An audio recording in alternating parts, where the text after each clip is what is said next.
tiens premièrement à remercier M. Tétrault de m'avoir invité. Et puis, je tiens aussi à remercier, il y a des citoyens de Lanoraie qui sont ici.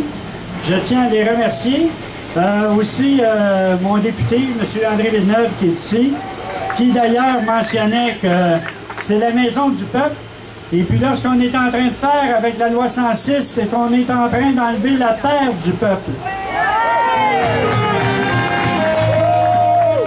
Donc, comme vous savez, à Lanoraie, on s'est positionné assez rapidement par rapport à l'oléoduc, par rapport à nos tourbières. Et là-dessus, je tiens à féliciter nos citoyens, parce que je dois dire que c'est nos citoyens qui nous ont amenés là, qui nous ont amenés à la conscience.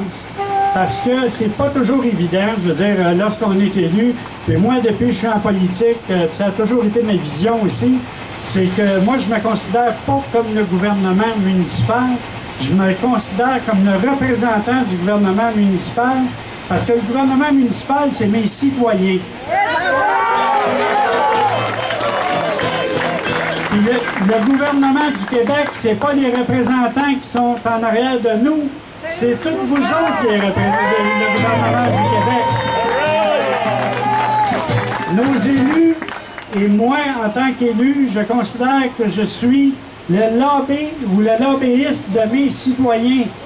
Parce qu'on sait que les grandes entreprises, surtout les entreprises pétrolières de ce temps-ci, profitent de partir par en haut pour descendre en bas, parce qu'ils savent que descendre en bas, ça serait impossible de partir parce qu'ils ne sont pas en mesure d'écouter les gens, parce que ça va leur enlever ce que les autres pensent qui est le plus important, les dollars. Puis moi, je pense qu'à cause que les autres ils ont l'or noir, ben moi, je pense qu'il est temps qu'on revienne aux dollars verts, puis je pense qu'il est temps qu'on revienne à la nature.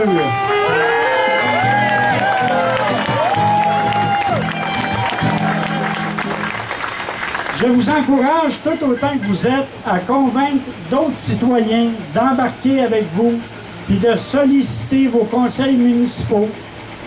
Autant, c'est sûr qu'il faut le faire dans le calme. Je pense que tout le monde, vous savez, un Québec, une province comme ici, ça ne tourne pas nécessairement sur un dissous. Et ce qu'on est en train de faire, on est en train de virer de bord parce que là, on est en train de faire que ça va venir par en bas comme il se doit devenir. Ça devrait être la population qui gère le Québec et non les pétrolières.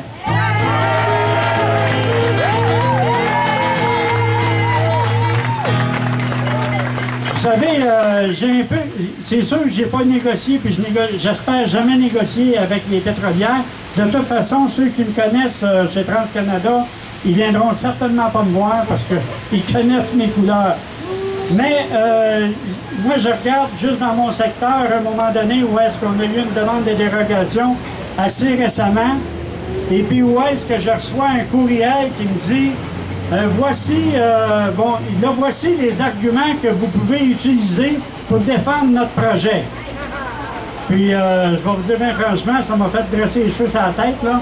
C'est une dérogation justement par rapport à, bon, dans notre cas, c'est par rapport à des poulaillers, là, mais il reste quand même qu'on veut amener de 100 000 poulets à 140 000 poulets, puis on essaye de nous faire accroire, on voudrait qu'on fasse accroire à nos citoyens qui va être moins dérogatoire puis que ça va sentir moins. Donc, c'est un peu comme avec le pétrole, on essaye de nous faire croire qu'on va mettre un tuyau dans la terre qui va traverser tous les cours d'eau qu'on connaît, et puis on voit des accidents qui arrivent à tous les jours, mais eux autres, ils possèdent la science infuse, puis il n'y en aura pas au Québec d'accidents d'après eux autres. Voyons donc, ça n'a pas de bon sens. Donc, je vous remercie, puis je vous encourage encore de solliciter vos conseils municipaux. Nous, à Lanoraie et puis dans la MRC d'Autrey, on s'est opposé de façon catégorique et énergique à l'oléoduc. On va s'opposer à la loi aussi, à la loi 106. Et puis, je vais dire, comme mon ami JC disait tantôt, sont en train de nous enlever le goût de chanter s'ils passent ça, là. Moi, je suis toujours en train de dire que ça n'arrête pas de bien aller, mais je me demande s'il fallait que cette loi-là passe, comment est-ce qu'on pourrait encore garder le positif et dire que ça n'arrête pas de bien aller. Donc, je pense qu'il faut garder notre eau propre, puis je vous encourage à continuer à vous battre. Merci, on a besoin de vous.